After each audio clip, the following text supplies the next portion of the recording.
Sa unsang paagi nahimong unggoy ang mga bata. Usa ka adlaw gid-ala sa usa ka inahan ang iyang duha ka anak. Sa dihang miadto siya sa pagkulor sa panapton.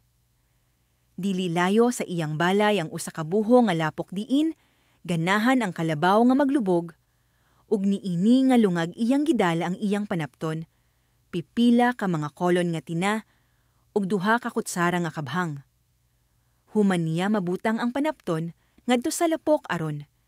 Kini magkupot sa itom nga kolor, nagsunog siya ug nagbutang sa ibabaw niini.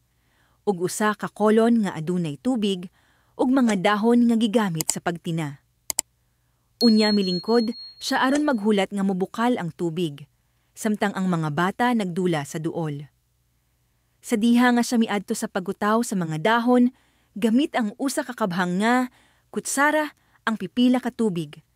Misabwag og nasunog ang iyang kamot, maunga siya miyambak og misinggit.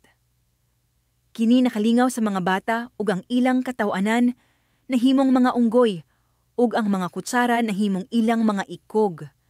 Itumpa ang mga kuko sa mga unggoy, kay samtang bata pa sila gitabangan nila ang ilang inahan sa pagtina sa panapton.